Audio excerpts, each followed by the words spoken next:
because where it comes to free school meals eligible white British boys, we know that their performance is particularly low.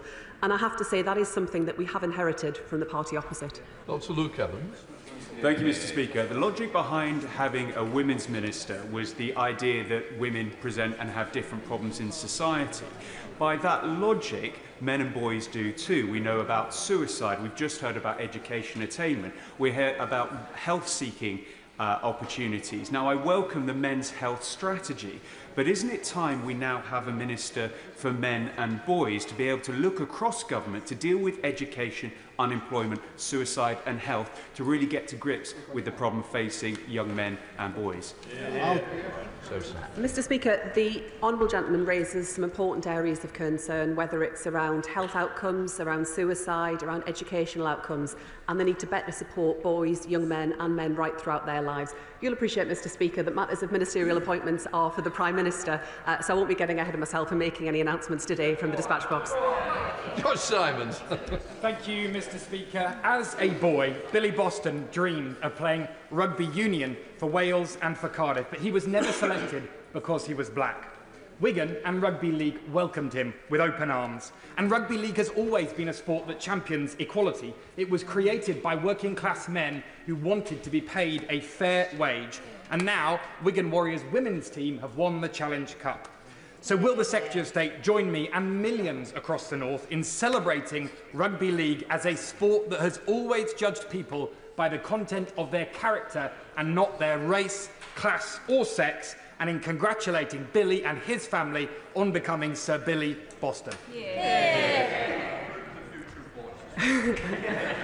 I'm grateful, Mr. Speaker, and to my honourable friend for his question. I join in my congratulations to Billy and his family. Right across sport, we do want to make sure that no one is held back by outdated stereotypes, whether that relates to their sex, to their race or to their background. And as a government, we're committed to ensuring that all young people have access to high-quality sport and other opportunities. Jonathan Brash. Thank you, Mr. Speaker. As a former A-level teacher, one of the concerns that I had, in addition to the disparities between boys and girls in educational outcome, was the disparity in educational choice. Physics class, maths classes dominated by boys, English literature, psychology dominated by girls. Different subjects that develop different skills. Does the Secretary of State share my concern at that disparity? Does she have any plans to address it? My honourable friend brings real expertise, and I listened very carefully to what he had to say. We will, of course, consider those issues through the Schools White Paper later this autumn. The Curriculum and Assessment Review is also underway and is considering all aspects of how we can make sure that young people have access to a broad and rich curriculum. But I'd also add that, in addition, we know that poverty is a real barrier for so many of our children, and that's why I'm delighted that this Labour government is expanding free school meals eligibility, lifting 100,000 children out of poverty. Joe Franklin. Question number 3, Mr. Speaker. Minister. Mr. Speaker, the Digital Inclusion Action Plan, published in February, sets out plans to widen access to devices, drive digital upskilling, break down barriers to participation and support people in their own communities. The plan highlights disabled people as one of 5 priority groups more likely to be digitally excluded, and so particularly in the focus for the activity. Joe Franklin. I thank the Minister for his answer. My constituent contacted me specifically around the Digital Inclusion Action Plan and explained he has a voice disability, spasmodic dysphoria, and as a result he struggles to access essential services like banking because automated phone systems just can't understand his voice. There's often no clear way to bypass these systems, and alternatives like web chat are slow and ineffective. This is a growing issue for many with communication disabilities. What steps is the Minister taking with Cabinet colleagues to ensure services remain accessible, and will this be addressed through the Digital Inclusion Action Plan? Well, the Honourable Lady raises some very interesting points. The action plan outlines 5 initial actions, including an ambitious Digital Inclusion Innovation Fund.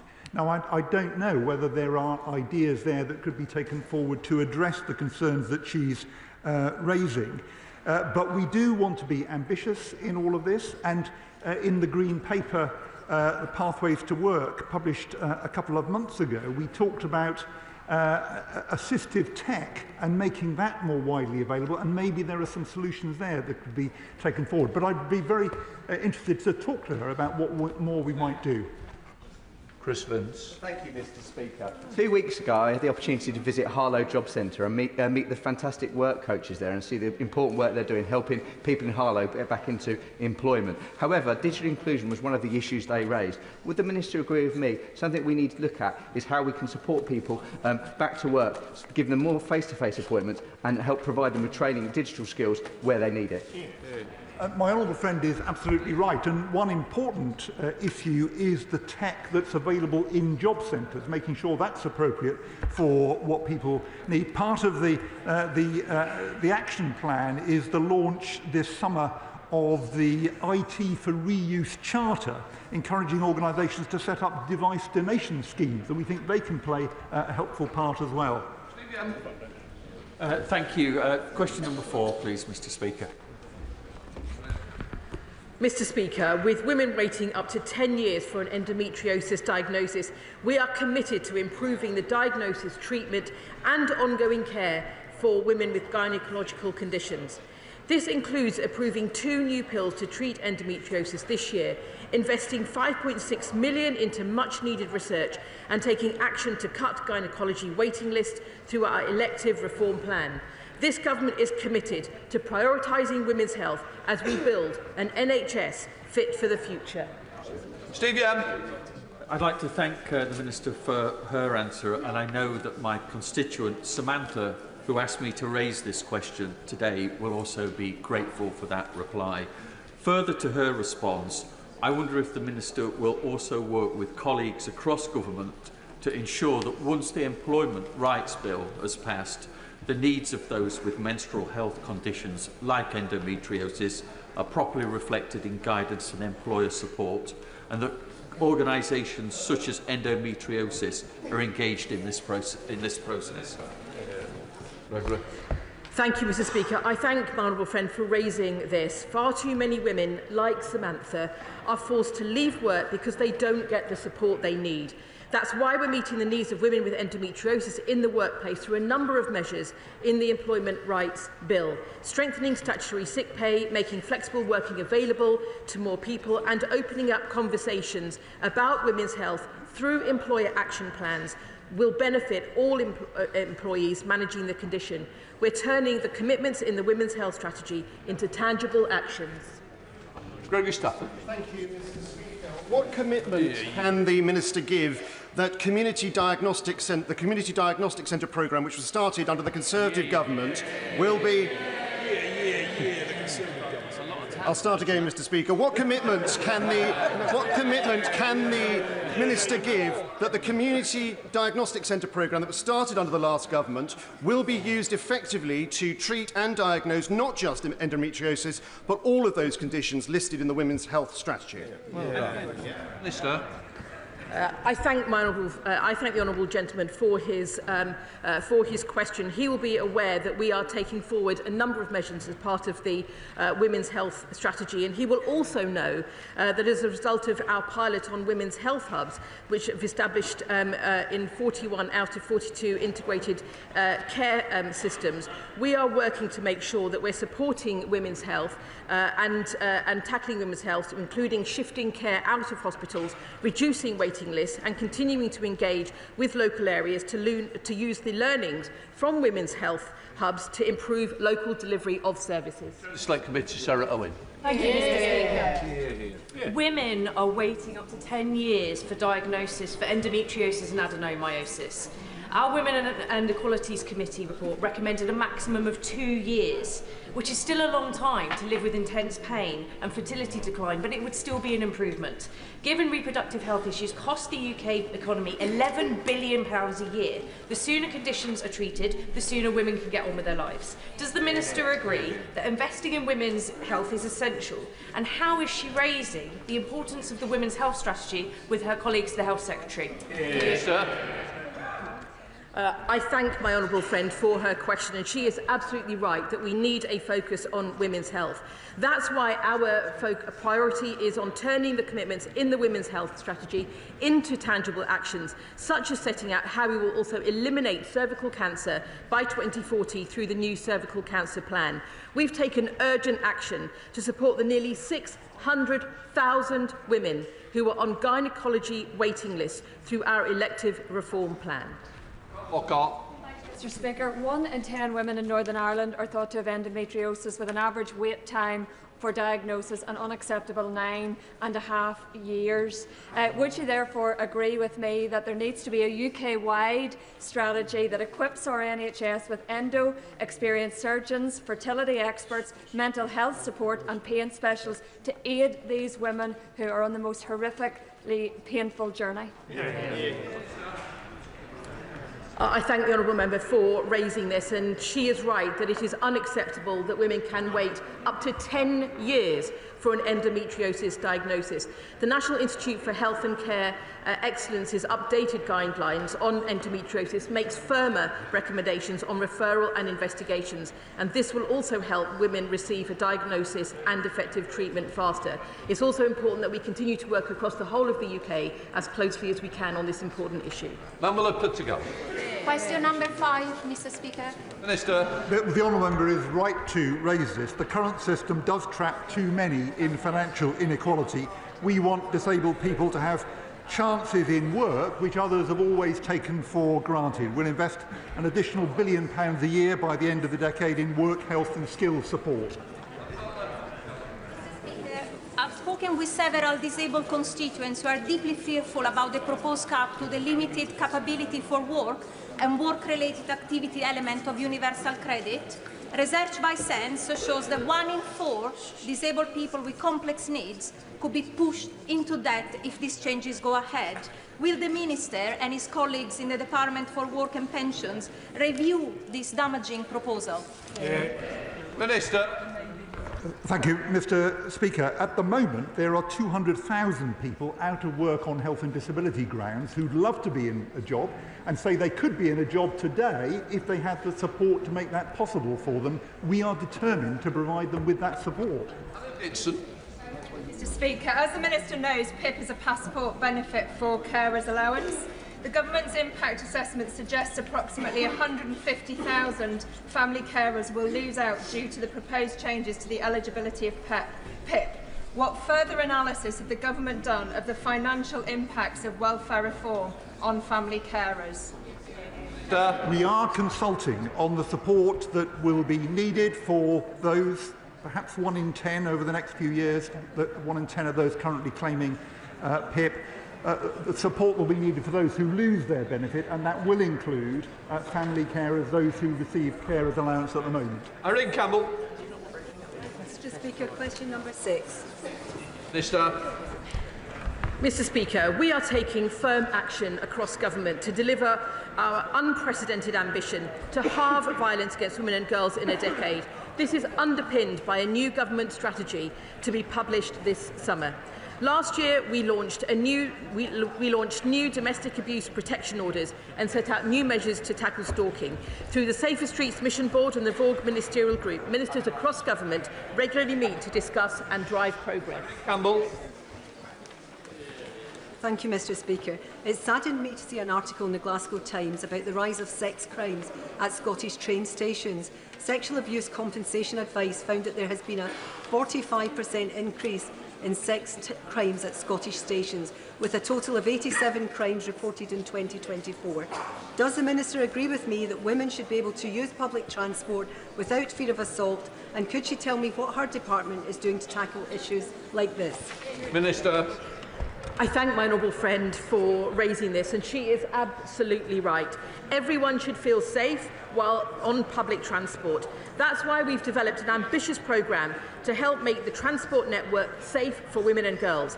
The British Transport Police also uses overt and covert policing techniques to target offenders using the network, promote reporting of sexual offences, and have committed to tackling VOG in their 2025 to 27 policing plan, which with her experience in this area, Mr Speaker, she may be interested to discuss with them. On Friday, my 10-minute rule bill is due for second reading, and it calls for the government to publish a strategy to tackle interpersonal abuse and violence against men and boys. A strategy would ensure that male survivors of crimes considered to be violence against women and girls, like rape, sexual assault, domestic abuse, forced marriage and honour-based violence, are given dedicated support, and would also prevent male survivors from having to be in spaces that should be for women. They're currently included within the strategy for women and girls, due to be published this summer. So could the Minister reassure me and those male survivors who are in desperate need of support that the government will introduce a dedicated strategy for men and boys, and if not, why not? I thank the honourable gentleman for raising his question. This is an issue that does affect women more than women and girls more, but I take the points that he's raised, and it is important that all people get the support that they need, and that I will look forward to looking at his private member's bill closely. Shadow Minister Saki Bhatt. Thank you, Mr Speaker. Time and time again, we on this side of the House have asked the government to hold a national statutory inquiry into the grooming gang scandal. Time and time again, the government ministers insisted the 5 local inquiries would be enough, despite there being a suspected 50 towns with grooming gangs operating in them, as reported by Charlie Peters from GB News. So let me ask the Minister today, now after the Casey review and the announcement of the National Commission, what reassurances can she give to victims that the 50 suspected towns will be investigated, and in a town or city which refuses to have an inquiry where there is a suspected grooming gang operating, will the Minister be able to compel the Commission to investigate? Or in other words, does the government have any accountability whatsoever? Yes. Mr Speaker, the Shadow Minister may not have listened to the statement closely on Monday because that was also confirmed by the Home Secretary. But what the Shadow Minister may want to know is that earlier this year, the Financial Times told us the reality of what went on inside the last government when it came to Alexis Jay's report. They say that Number 10 urged the Home Office ministers to, and I quote, to do more to engage with Alexis and draw up a plan for her recommendations. What one veteran admitted is that the report came at an unfortunate time and was maybe to some extent deprioritised or forgotten. Forgotten or deprioritised, and yet now they have the cheek to lecture this government about the action we're taking to support and protect victims. Comes the topical Zales. Question number 1, please, Mr Speaker. Secretary of State. Thank you, Mr Speaker. I'm proud to be driving our Opportunity mission as part of this government's plan for change to break the link between background and success. As part of our spending review, we've announced extending free school meals to all children with a parent on universal credit, lifting 100,000 children out of poverty by the end of the Parliament. Mr Speaker, this is the difference a Labour government makes. Thank you, Mr Speaker. My constituent Theo, who is blind and a Brailleist, has not received a single usable Braille past paper despite being nearly a year into his A-levels, and reports that his GCSE papers last year contained so many errors they were nearly impossible to use. So will the Minister take immediate action to ensure exam boards fulfil their legal duties under the Equality Act to provide accessible examination materials and urgently review Ofqual's monitoring of... Thank you, Mr Speaker. I'm concerned to hear of the honourable gentleman's experience and that of his constituent. If he could provide me with some information, I can make sure that that's properly investigated. Irene Campbell. Thank you, Mr Speaker. I was shocked to read recently that Ofsted found 80% of teenage girls are being put under pressure to provide sexual images of themselves, as well as being contacted multiple times a night asking for these pictures. Would the Minister tell me how social media is being considered in a wider strategy which tackles violence against women and girls? Secretary of State. I'm grateful to my honourable friend, and I share her concern about what she's just set out there and about the impact it has on young women and girls.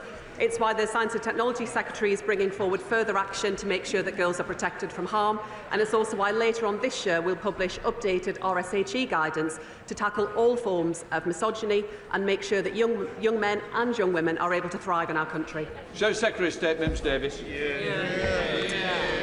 I point to page 86 of Baroness Casey's report, saying there are a worrying number of live investigations covering an overlap between child sexual exploitation and criminal exploitation, which notes a significant proportion of cases appearing to involve suspects who are claiming asylum. Will the Secretary of State confirm which minister is directly responsible for safeguarding our communities, including those housed in asylum hotels? And going forward, if any individual moves into the community in changed accommodation, if the government managed to close hotels, as they claim, any dangers transferred from hotels to the wider community is accounted for. Mr Speaker, the Right Honourable Lady will know that the Home Secretary made an extensive statement to Parliament setting out the actions that this government will take to address the many failures left behind by the party opposite. Baroness Casey outlined a decade of lost time, a failure to deliver justice for victims. This government will act. We will root out all forms of child sexual exploitation. We will keep children safe from harm, and we will make sure that perpetrators are finally prosecuted. Member Davis. We know for decades too many people block their ears and turn their backs on towns and individuals asking for help, as well as national calls. Can the Secretary of State confirm those in their ivory towers in Whitehall 2 can now be compelled to give evidence under oath on their actions and assumptions, vitally including senior civil servants, former Crown Prosecution Service employees and previous directors of public prosecutions? Mr Speaker, as the Home Secretary set out on Monday, anyone found to have been responsible for covering up or for hiding vile crimes of child sexual abuse must and will be prosecuted. But I would say to the Right Honourable Lady, they had a decade. That was the lost decade that Baroness Casey talked about. The recommendations from Alexis J sat on a shelf and were not acted upon. But this government immediately brought forward the Children's Wellbeing in Schools Bill to deliver the biggest upgrade in child protection legislation in a generation, which they opposed. Before we come to Prime Minister's questions, can I welcome to the gallery the Speaker of Pakistan? And we now come to questions. Adrian Ramsey. Question number 1, Mr Speaker. Deputy Prime Minister. Thank you, Mr Speaker. I have been asked to reply. My right honourable friend, the Prime Minister, has been attending the G7 summit in Canada. In an era of global instability, we are working with our partners to urge de-escalation in the Middle East, put pressure on Russia to agree to a ceasefire and deliver security renewal for the British people. Mr Speaker, the Air India plane crash last week was devastating. Our thoughts and condolences are with everyone affected by this awful incident, and we're working closely with the Indian authorities to support those in need. And Mr Speaker, 9 years ago we lost our beloved friend and colleague Jo Cox, who is a beacon of positivity and courage, and her legacy lives on. And I must also take this opportunity to also remember Sir David Amos, much missed by the whole of the House. Mr Speaker, this Sunday marks Windrush Day. We celebrate the extraordinary contribution the Windrush generation and their descendants to our country. And Mr Speaker, this morning I had meetings with ministerial colleagues and others, and in addition to my duties in this House, I shall have further such meetings later today. Adrian Ramsey.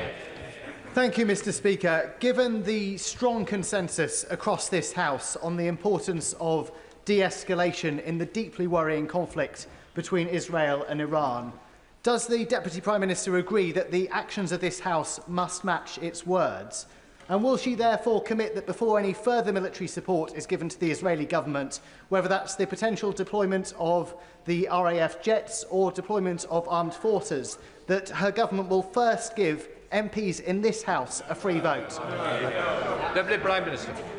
Mr Speaker, the situation in the Middle East is fast-moving and deeply concerning. There is a clear potential for significant and rapid worsening of the situation. And every step that we take, we will always be guided by what the safety of British nationals and the UK national interest. That's why we've deployed jets to the region so that contingency support is in place for our armed forces personnel, and it's why we're asking British nationals to register their presence, and we'll keep all advice under review. Olivia Bailey. Thank you, Mr Speaker. Too many of my constituents are stuck in unsuitable housing. And after 14 years of inaction from the party opposite, local families are being split up because there are not enough affordable homes. Can I welcome this government's plans to turbocharge the delivery of social and affordable housing, including through the new National Housing Bank, and ask my right honourable friend to confirm that this government will finally give my constituents the security that they deserve? Deputy Prime Mr. Minister. Speaker, she's absolutely right to talk about the 14 years of failure by the Conservatives. Labour's turning the tide on the housing crisis, and I'm proud to announce today our commitment to establish a new publicly owned National Housing Bank, backed by £16 billion of new finance. This includes £2.5 billion, Mr. Speaker, in low-interest loans for social housing to help achieve the biggest uplift to social and affordable housing in a generation. Shadow Home Secretary Chris Phil. Thank you, Mr. Speaker. I associate myself with the Deputy Prime Minister's remarks about the tragic air crash in India and, of course, what she said about our dear colleagues Joe Cox and Sir David Amis. I also join her in calling for de-escalation between Israel and Iran, while noting everything possible must be done to stop Iran getting a nuclear weapon.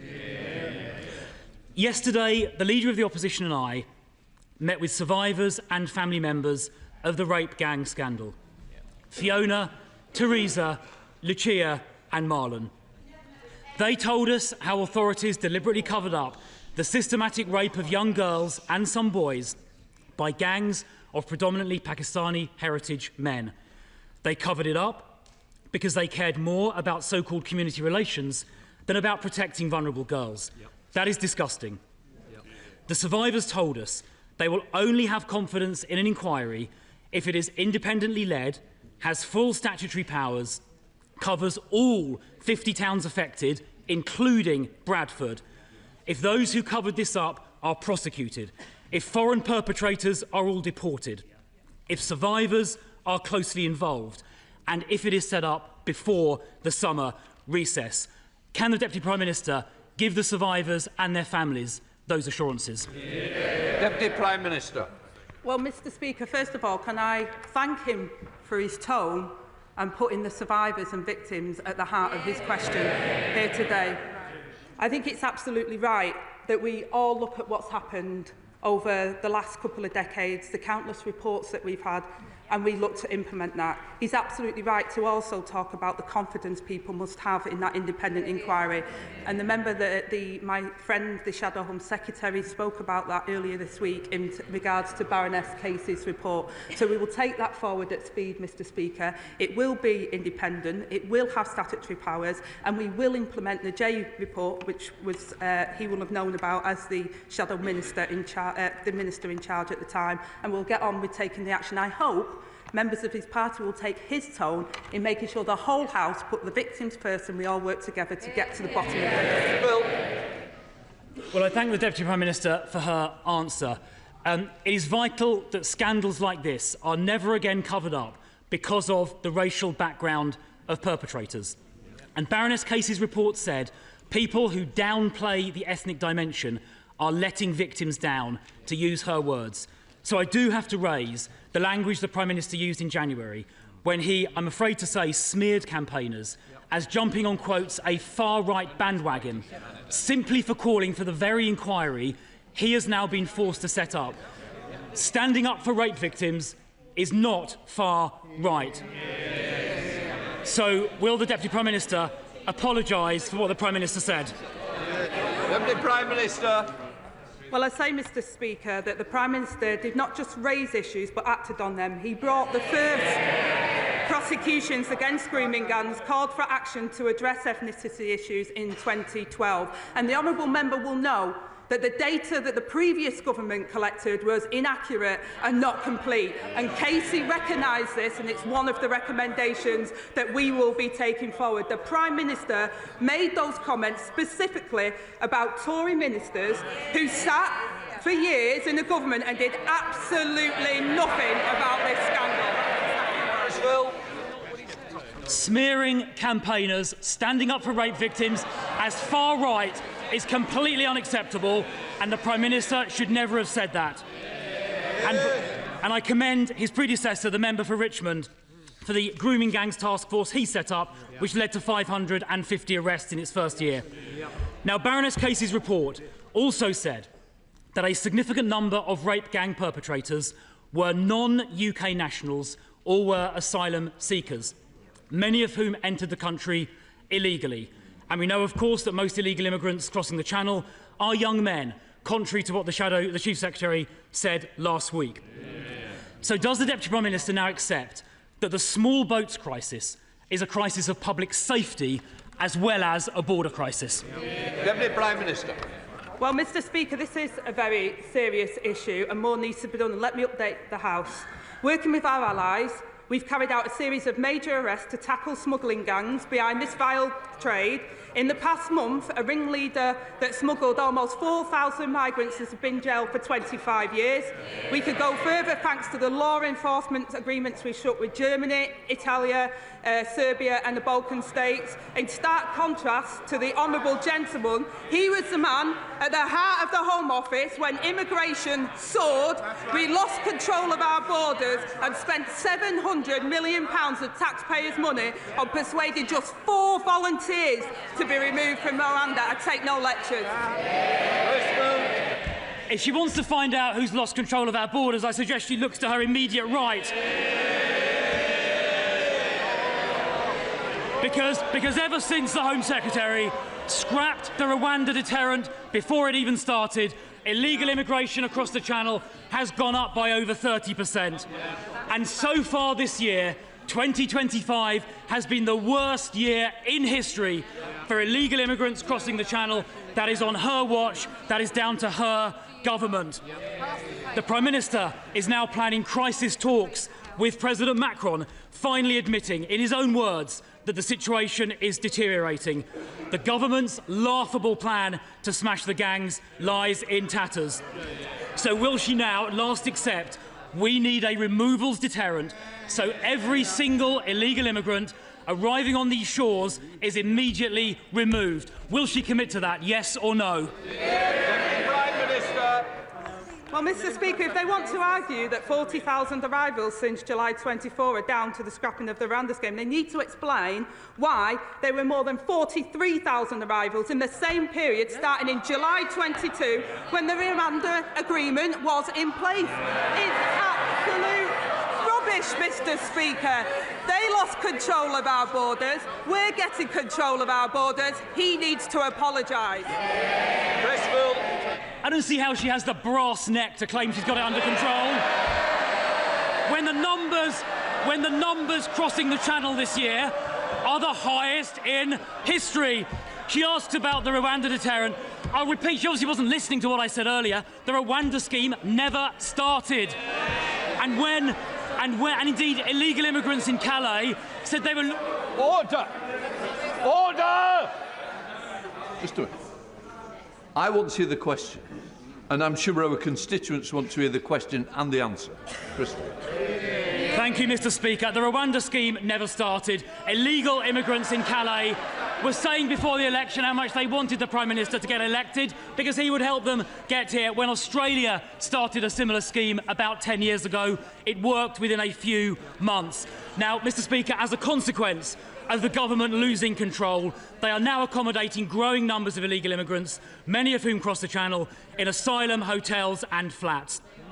The Home Office's suppliers are now actively offering above-market deals to landlords to get hold of their properties to be used for illegal immigrants.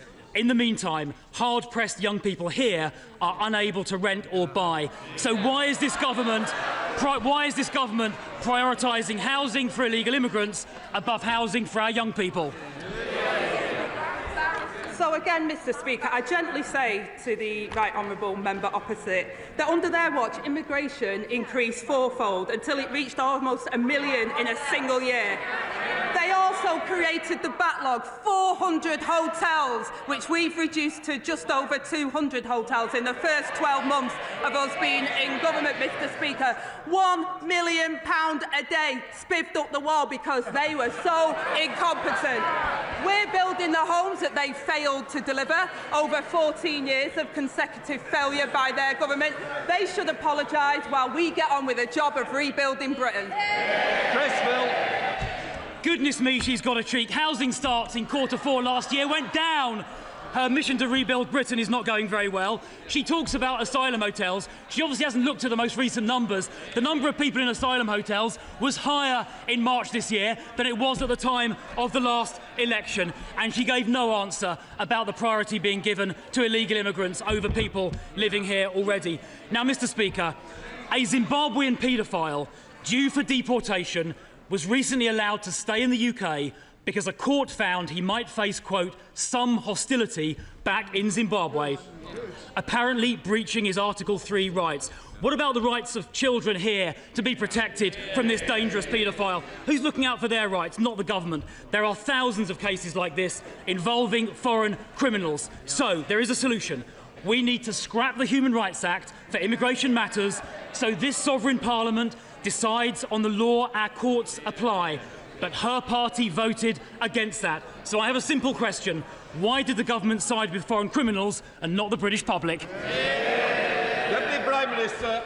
Well, again, Mr. Speaker, they had 14 years of failure on these issues. We've also included 4,500 foreign national offenders that have been deported since we came into office, Mr. Speaker, more than they did in the same period. I take no lectures from the Johnny-come-lately who couldn't do anything when he was in office. Annalise Midgley. Mr. Speaker, last Saturday marked 8 years since Grenfell. 8 years fighting for justice. The Hillsborough families, including Margaret Aspinall from Huyton, have campaigned for 36 years for the Hillsborough law. Decades. So can the Deputy Prime Minister tell me today, will this Labour government bring forward the Hillsborough law without delay? Will it honour the promises made to victims of state cover-ups? And will it finally deliver justice for the 97? Deputy Prime Minister. Thank you, Mr. Speaker, and I thank my honourable friend for her question and for the work with campaigners like Margaret in their fight for justice and for mentioning Grenfell, which of course with the 8th anniversary was not so long ago. We remain fully committed to bringing in a Hillsborough law. The state has failed victims and their families too many times in the past, and that is precisely why our focus is now on getting the legislation right. I can assure her that measures will be brought forward as soon as we're confident that they will deliver, Mr. Speaker, the justice victims deserve, and we want to do this at pace. Daisy Cooper, Deputy Leader of the Liberal Democrats. Thank you, Mr. Speaker. On behalf of my party, may I associate myself with the Deputy Prime Minister's remarks about the Air India crash. And in a week when we remember the murder of Joe Cox and David Amos, our party's thoughts are with their friends and families and all those in this House who lost their beloved friends. We also remember those who died in Grenfell tragedy. Mr. Speaker, in 2003, we Liberal Democrats were incredibly proud to lead the campaign against the Iraq War, a war in which the UK blindly followed the US in a move which was not backed by the United Nations. In light of reports that President Trump is seriously considering joining the war between Israel and Iran, launching a US strike against Iran's nuclear facilities, can the Deputy Prime Minister confirm that if President Trump does do this, that today's Labour government will not blindly follow the US into war again? Deputy Prime Minister. Well, Mr. Speaker, the one thing I will say is we agree with President Trump that Iran must never have nuclear weapons. But we've been consistent in urging Iran to engage in the diplomatic process and work with the United States, and we continue to support that diplomatic approach. Daisy Cooper. Thank you, Mr. Speaker. I'm grateful to the Deputy Prime Minister, and we support those efforts. Today, the government is set to unveil its plans to cut personal independence payments and carers allowance, a prospect which one of my constituents described as terrifying. Liberal Democrat analysis of the government's own data suggests that 1.3 million disabled people are at risk of losing some support. So can the Deputy Prime Minister honestly say, hand on heart, that this is the change that 1 million disabled people and their carers were promised? Well, Mr Speaker, Labour is the party of work and also the party of fairness and social justice. We've announced the plan to get Britain working again, and we're clear on the principles, Mr Speaker, and I want to be clear on that. Those who want to work should be able to work, and those who can never work should be protected. The current system we've inherited doesn't support those that need that support, and also doesn't allow and enable those to get opportunities for employment. I have personal experience of it. I know what the Honourable Lady is saying. I know how some people are fearful of the changes, but this Labour government put its values into place and will ensure that people are supported into it where they can, and where they can't, they are supported. We are the party of the welfare state, Mr Speaker. We set it up back after the Second World War, and we believe it should be there for people who need it, but we should also help people into work. Sarah Champion. Thank you, Mr Deputy Speaker. Mr Deputy Speaker, I welcome the... Yeah? Mr Speaker, there's too many deputies in the place today. I apologise. Mr Speaker, I welcome the government's announcement on grooming gangs. I'm sorry for stumbling. I've been floored by the point scoring that's going on around them. On all sides. I wonder if, if the Deputy Prime Minister is aware that the victims and survivors of grooming gangs are being denied compensation by the Criminal Injuries Agency on bizarre technicalities. They also deny all children of online abuse compensation. For me, this is a grave injustice, and they think they're better than the judge and jury. So I wonder what the Deputy Prime Minister plans to do, because personally, I think they should be abolished. Deputy Prime Minister. Well, Mr Speaker, my honourable friend is a long-standing advocate for child protection, and I pay tribute to her campaigning on these issues. We share her determination to do what is right for the victims and the survivors, and we recognise that no sum of money can ever fully compensate for the horrors that they've experienced. And we are committed to funding efforts to tackle child sexual abuse in the future and support survivors to rebuilding their lives. And that's why we'll make it easier for victims to make personal injury claims through the civil courts by removing the 3-year time limit. And we're redoubling funding for therapeutic support services. Carla Daniel. Mr Speaker, this week is Refugee Week, an opportunity for this House to show solidarity with those fleeing war, persecution and oppression. Compassion and welcome are core British values, but for decades the Home Office has been undermining those values, as my new report, No Way Home, shows, by treating migration as a crime rather than making it work for our communities and for newcomers. So will the Deputy Prime Minister read the report and consider its recommendation to remove migration from the responsibilities of the failing Home Office? Deputy Prime Minister. Well, Mr Speaker, I'll commit to reading the Honourable Lady's report, because I think it's important we take all information on these issues. We inherited an asylum system under exceptional strain, which costs up to £9 billion per day, and will end the use of hotels through suitable self-sufficient accommodation for asylum seekers, minimising the impact on local communities, and will protect and support asylum seekers when demonstrating value for the taxpayers. Jodie Gosley. Thank you, Mr Speaker. On the 1st of July, Warwickshire County Council will permanently remove one of Nuneaton's 2 fire engines. Their decision is based on dubious data that does not accurately represent the current risk to residents, without accounting for local factors such as high deprivation. The cuts will put Nuneaton's lives in danger. Will the Deputy Prime Minister please look into this matter to confirm there has been sufficient scrutiny and a thorough risk analysis to ensure safety for the good residents of Nuneaton? Deputy Prime Minister. Well, I thank my honourable friend for raising this important issue. I know that the Fire Minister would be happy to discuss this further, and I'm committed to ensuring fire and rescue services across the country have the resources that they need to keep communities safe. The deployment of fire engines, though, is decided locally. So this really is a question for Warwickshire County Council, now led by Reform. So the member for Clacton should have a word with his county councillors in Nuneaton and get them to explain why Reform are cutting fire services. Peter Shaw. Mr Speaker, I remember when the Deputy Prime Minister was a fierce critic of austerity and a proud champion for the disabled. But today, her government is introducing its £5 billion disability cuts bill, which will push another 250,000 people into poverty. Does she agree that everyone has the right to oppose such devastating cuts?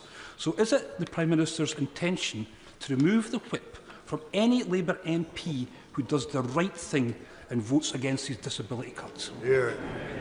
Deputy Prime Minister. Well, I gently say to the honourable member that we've given, he talked about austerity, we've given the biggest amount of increase to Scotland. And I've covered this point in an earlier question, Mr Speaker. We're absolutely committed to ending child poverty. We've already introduced free school meals. We're already supporting families. We've given a living wage rise to over millions of workers that need it. We're getting on the job, Mr Speaker, of rebuilding Britain. He's had decades of failure under Scotland. They deserve better. Jonathan Davis. Thank you, Mr Speaker. Derbyshire's Derwent Valley is the home of the Industrial Revolution, and it is also now a UNESCO World Heritage Site. That community showed a Victorian sense of purpose which delivered improvements to people's everyday lives. So can my right honourable friend set out how the government's £39 billion investment in housing will instil that same drive while maintaining the unique character of the East Midlands' only UNESCO World Heritage Site? Deputy Prime Minister. Well, I thank my honourable friend for his question. I know he's a champion for regeneration across his constituency, and he's working hard to get homes built in his patch for his constituents. Our plan for change will deliver the biggest boost in investment in social and affordable housing in a generation. And for the first time in recent memory, Mr Speaker, we will give providers in his constituency a decade of certainty over the capital funding to build ambitious housing projects that honour Derbyshire's history. King Timothy. Thank you, Mr Speaker. The Home Secretary says we should judge her success in smashing the gangs by whether the number of channel crossings falls. But under this government, the numbers are up by more than 30%. Yep. So by which date should we judge the Home Secretary? And if she fails, will she be fired? Deputy Prime Minister. Mr Speaker, they continually vote against the measures that we're taking to smash the gangs. We're getting on with the job, Mr Speaker, working internationally to disrupt the abhorrent work of these smugglers and gangs, while he harps on from the sideline. He should apologise for their record in government, which was abysmal. Mr Speaker, since becoming an MP, I've received thousands of pieces of casework from constituents who are stuck on social housing waiting lists. I've recently had an email from a woman with severe mobility issues, effectively trapped in her front room while she waits and waits for suitable social housing. Even when a home becomes available, she'll be forced to compete with other residents because there simply aren't enough affordable options. What will this new funding, the recent funding announced by the government, mean for my constituent and others like her who have already waited too long for a decent home? Deputy Prime Minister. Well, I thank my honourable friend, Mr Speaker, for highlighting the case, because it's not an isolated case. We inherited a really dire situation, and there's far too many people that don't have a safe and secure home that meets their needs. My right honourable friend, the Chancellor's announced a record funding, almost double the level provided by the previous government, who ended up handing back the cash for social and affordable homes, and Labour's plan for change, renewing our country and investing in Britain's future. Other House to Edward Lee. When the government, quite rightly, gives full and unequivocal support to Israel in its bid to end the scourge of Iran's nuclear weapons programme forever, will the government also work with our allies to try and convince the Israeli government that it's not in the long-term security interests of Israel to carry on with this policy of illegal settlements in the West Bank, which is simply leading to radicalisation and desperation throughout the region? Have not the overwhelming majority of Palestinian people have the right to yearn for peace and security in their own homeland, as the Jews yearn for their homeland for 2,000 years? Deputy Prime Minister. Mr Speaker, I thank the father of the House for his important question. Settler violence and expansion in the West Bank is appalling and completely unacceptable. Alongside our allies, we have sanctioned individuals responsible for inciting this extremist action, but a two-state solution is the only way to bring peace peace that the Israelis and the Palestinians deserve, and this is only achievable if the hostages are released, aid surged into Gaza and the ceasefire is restored, and we'll do everything we can to make that happen. Thank you, Mr Speaker. In Scotland, over 10,000 children are stuck in temporary accommodation, including many in my constituency of Stirling and Strathallan. Too many families facing soaring rents, long waiting lists and dwindling options. It's just one of so many policy failings that we're all losing count and losing patience as public confidence in the SNP ability to govern collapses. What advice would she have for the Scottish SNP government as they continue to preside over a chronic failure to invest in the social and affordable housing Scotland so desperately needs? Well, my honourable friend is right, Mr Speaker. Homeless levels are far too high, which has a devastating impact on those affected. Under the SNP, 10,000 children in Scotland shamefully have no fixed home to call their own, a record high. Our decisions have given Scotland a record settlement and the largest since devolution. We saw in Hamilton, Mr Speaker, how Scots are fed up with the SNP's excuses. They've been in power for nearly 2 decades and have nowhere left to hide from their failure. Anne Davies. Diolch, Mr Llefarydd. Welsh farmers are taking hit after hit, from Tory trade deals to Labour taxes. And now, on top of that, blue tongue restrictions affecting Wales and England will hamper cross-border trade. Over 550 farms on the border and key livestock markets rely on summer trading. Once in a year, opportunities like the Royal Welsh Show are crucial, and the disruption will be devastating. So will the Deputy Prime Minister commit to working with Welsh Government on a scheme to compensate for the losses? Deputy Prime Minister. Well, I gently say to the honourable member, you don't deliver for Wales by voting against an extra £1.6 billion for public services like I did at the Senate. We will be making sure that we support Wales and support Welsh farmers, and we'll continue to do that as a UK government. Andrew Pence. Thank you, Mr Speaker. In the spending review last week, the government backed Peterborough with support for our new pool and sports quarter in the city. This commitment has the power to turn years of campaigning into a reality. But that's not all. The government has also recently approved the business case for our new station and given us new police. So can I ask the Deputy Prime Minister, does she agree that this is just the start and that places like Peterborough that were forgotten for too long by the party opposite are now top of this Labour government's agenda?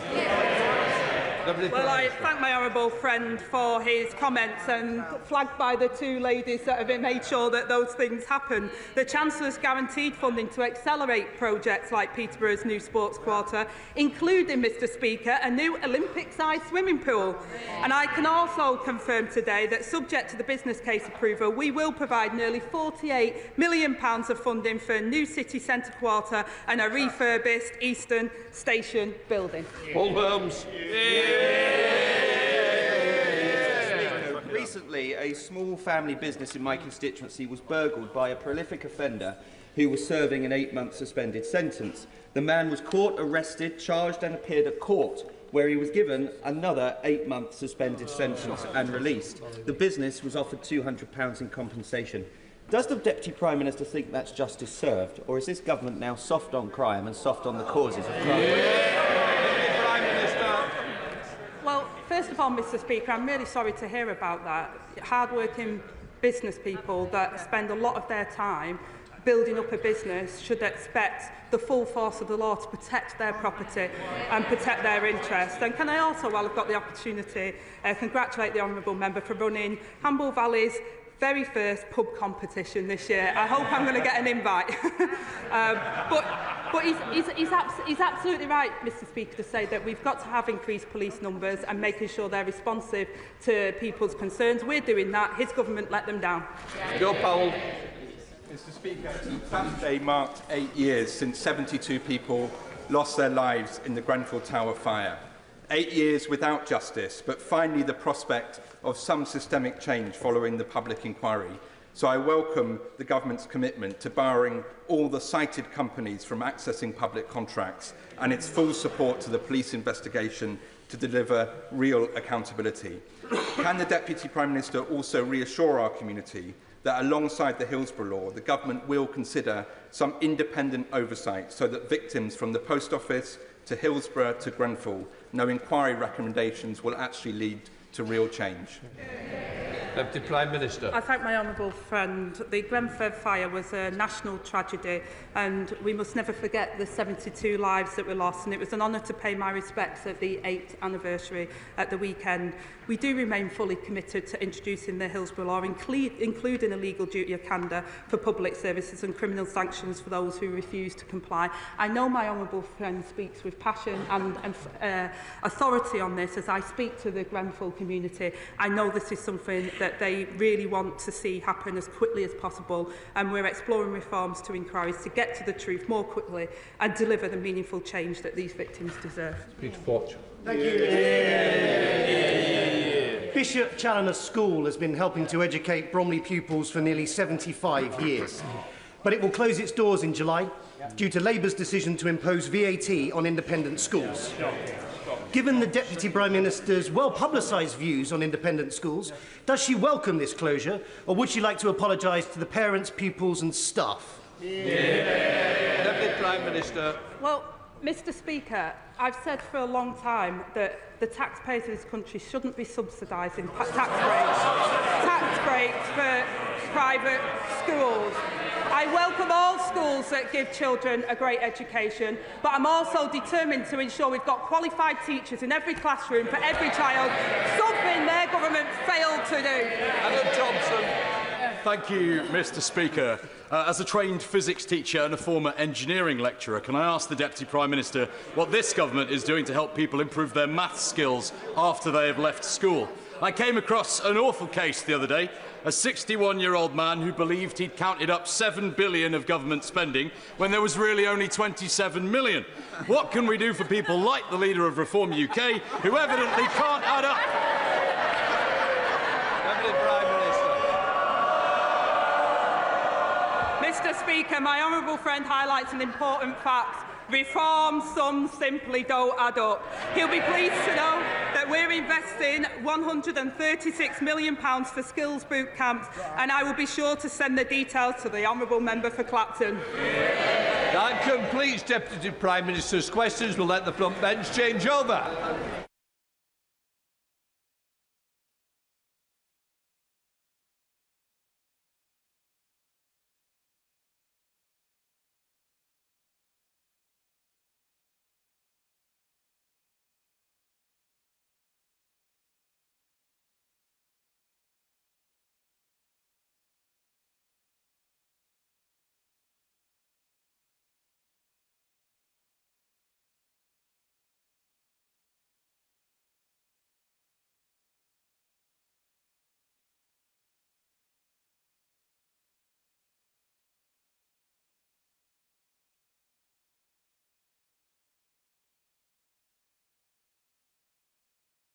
Now come to the statement.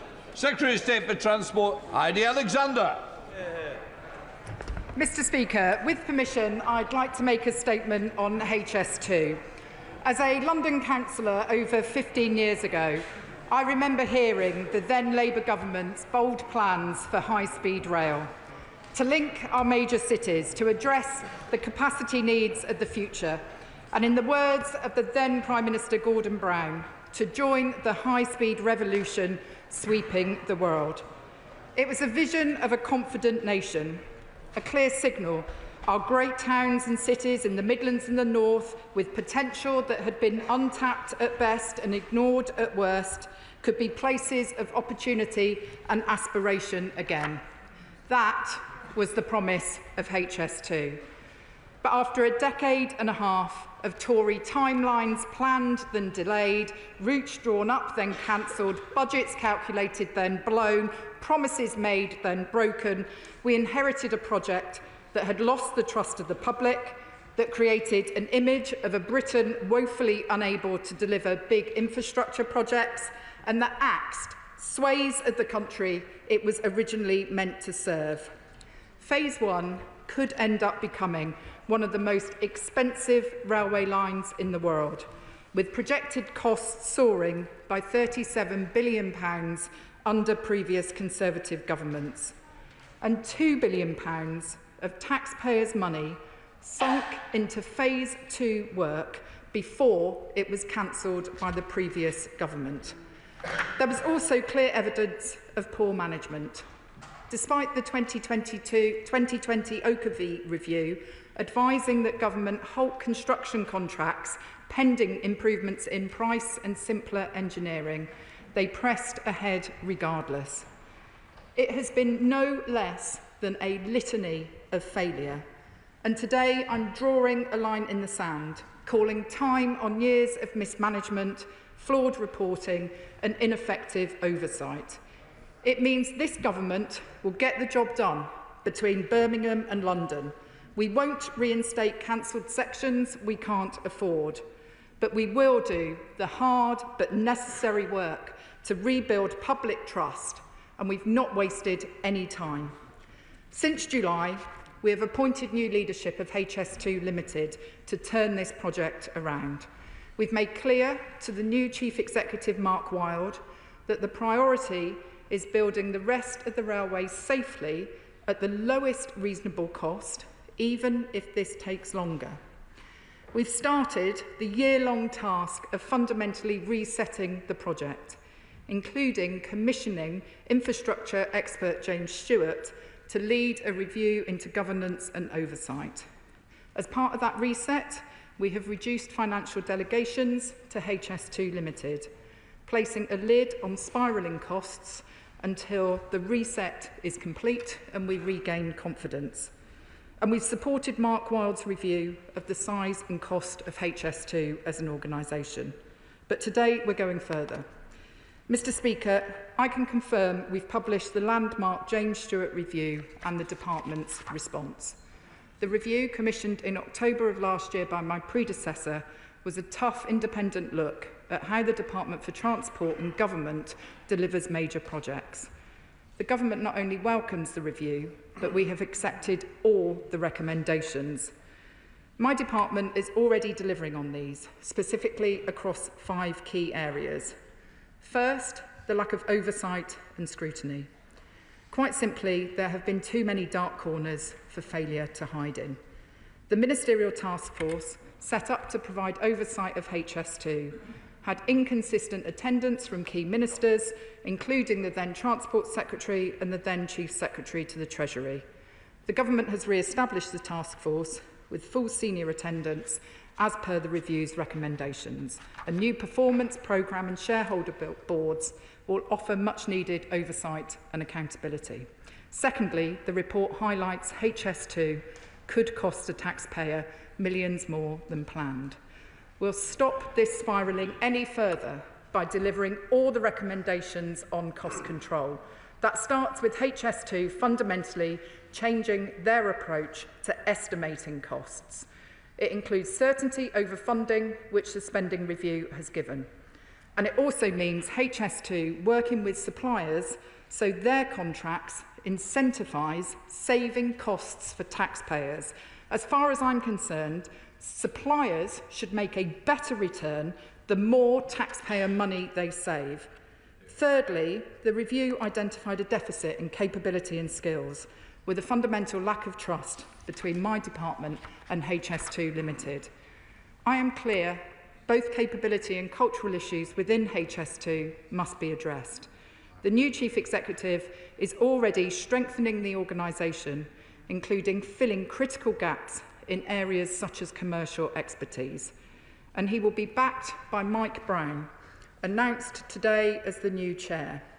This is a new era of leadership the project desperately needs, with Mike bringing significant experience as a former TfL commissioner. Mark and Mike were part of the team with me that turned Crossrail into the Elizabeth line. We've done it before and we'll do it again. Fourthly, Euston Station. Between 2019 and 2023, HS2 Limited provided initial designs for Euston Station, coming in almost £2 billion over budget. When asked for a more affordable option, they offered one, costing £400 million more than the first attempt. The word affordable was clearly not part of the HS2 lexicon. The combined cost for these 2 failed designs, which has now been written off, was more than £250 million. What's more, the previous government announced a Euston ministerial task force. Unbelievably, the task force never met. Mr. Speaker, this government recognises Euston's huge potential, and we've already committed funding to start the tunnelling from Old Oak Common to Euston, and we'll set out more details in our 10-year infrastructure strategy. And finally, we will use James Stewart's findings to transform infrastructure delivery across government. Implementing real change in how we deliver infrastructure is not just for the Department for Transport. This government is committed to implementing these recommendations and adopting a new approach to delivering infrastructure, as will be set out in our upcoming 10-year infrastructure strategy. In that spirit, the Prime Minister has also asked the Cabinet Secretary to consider the implications for the civil service and wider public sector of the issues raised in the report, including whether further action or investigation is warranted. Mr. Speaker, we're wasting no time in delivering on this review, and I will update Parliament on our progress through my 6 monthly reports, even if the information is uncomfortable. Because for a government that last week pledged billions in capital investment for new major projects, that believes in the power of transport infrastructure to improve lives and deliver on our plan for change, this level of failure cannot stand. We will learn the lessons of the past 15 years and restore our reputation of delivering world-class infrastructure projects. Mr. Speaker, I've spoken about our inheritance. I've spoken about James Stewart's review. Let me finally turn to Mark Wilde's initial assessment, which lays bare the shocking mismanagement of the project under previous governments. I will place a copy of his interim findings in the library. He stated in no uncertain terms, the overall project with respect to cost, schedule and scope is unsustainable. Based on his advice, I see no route by which trains can be running by 2033 as planned. He reveals costs will continue to increase if not taken in hand, further outstripping the budget set by the previous government. And he cannot be certain that all cost pressures have yet been identified. Mr. Speaker, it gives me no pleasure to deliver news like this. Billions of pounds of taxpayers' money has been wasted by constant scope changes, ineffective contracts and bad management. There are also allegations that parts of the supply chain have been defrauding taxpayers, and I have been clear these need to be investigated rapidly and rigorously. If fraud is proven, the consequences will be felt by all involved. Mr. Speaker, I have to be honest, it's an appalling mess, but it's one we will sort out. We need to set targets which we can confidently deliver, that the public can trust, and that will take time. But rest assured, where there are inefficiencies, we will root them out. Where further ministerial interventions are needed, I will make them without fear or favour. HS2 will finally start delivering on our watch. Mr. Speaker, years of mismanagement and neglect have turned HS2 into a shadow of that vision put forward 15 years ago. But this government was elected on a mandate to restore trust to our politics. That's why we won't shirk away from this challenge and why today we turn the page on infrastructure failures. I can think of no better mission than delivering new economic opportunities, new homes and commercial regeneration of an upskilled supply chain, all of which HS2 can still unlock. But no one should underestimate the scale of the reset required. Passengers and taxpayers deserve new railways the country can be proud of. The work to get HS2 back on track is firmly underway under this government, and I commend this statement to the House. State Gareth Bacon. Thank you, Mr. Speaker. I'd like to thank the Secretary of State for her statement today and for updating the House on the initial findings of the HS2 reviews, and I thank her as well for advance notice and copy of it. On the substance of the Secretary of State's statement, I believe there is broad consensus in this House today on the central point, which is that mistakes were made in the delivery of HS2. As the Secretary of State has noted, costs more than doubled, the project has been repeatedly delayed, and the pandemic completely changed travel patterns, undercutting the assumptions that guided the original plans and caused construction costs to rise sharply across the world, in some cases by up to 40%. as a result of the supply chain shortages as the world emerged from the crisis. It has long been apparent that HS2 was not going according to plan. Mr. Speaker, in my first 2 years as a member of this House, I sat on the Public Accounts Committee, then chaired by the Honourable Lady, the member for Hackney South and Shoreditch. In the summer of 2021, we published a report on HS2 raising serious concerns in a number of areas with recommendations for how to improve the project. In 2023, the previous government conceded that HS2 was not going to plan and made fundamental changes to it, and the result of that was the cancellation of the northern leg of HS2 and the creation of the Network North plan. Under that plan, £36 billion was to be diverted from the northern leg of HS2 to a multitude of transport projects that would benefit more people in more places more quickly than the then government believed the delivery of HS2 could. But we also recognise that the path that we took to reach that point was not perfect, far from it. And I will not today pretend that the Network North plan was not a product of mistakes we made in the handling of HS2, because it clearly was. As a country, we must learn from those mistakes and we must not repeat them. It is on that note, Mr. Speaker, with your permission, I would like to express my gratitude to Mark Wilde, the Chief Executive Officer of HS2, for his continued efforts in supporting the delivery of the project. Recognising his leadership in rescuing the Crossrail project in London, it was the Noble Lord Harper, then the Secretary of State for Transport, who appointed him to lead HS2 in May 2024. We are all encouraged to see him playing a leading role in overseeing the correction and completion of the project, because his experience will be invaluable in helping to get it back on track. I would also like to welcome the appointment of Mike Brown as the new chairman of HS2 Limited. Like the Secretary of State, I know him from my years in London politics when he was Commissioner of Transport for London. He is a very capable man, and I wish him well in his new role.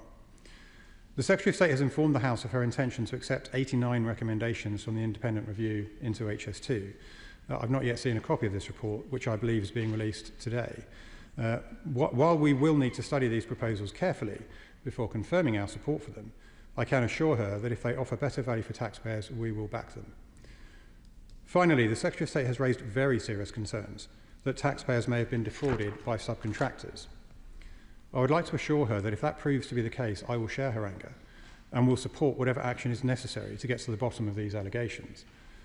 I would request that she keeps the House informed as HS2 and HMRC's investigations progress. In closing, Mr. Speaker, I would like to press the Secretary of State on a number of matters.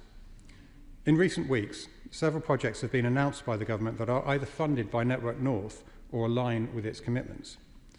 However, we have yet to see a clear government commitment to either fully support the Network North plan or to scale it back. So can the Secretary of State now provide a definitive update on which elements will proceed and which will be abandoned? It has been reported that officials are considering a plan backed by the Mayor of Greater Manchester to build, and I quote, an HS2 light track between Birmingham and Crewe. Will she confirm if these reports are true? I would like to conclude by turning to the planning system more generally. The whole House will recall that HS2 grappled with legal challenges, High Court proceedings and judicial reviews, all of which added delay and cost.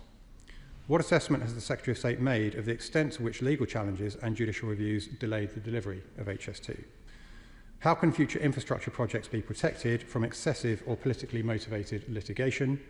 And finally, does the Secretary of State believe that sufficient action has been taken to prevent some of the more spurious concerns about such things as bats and newts obstructing future vital infrastructure projects?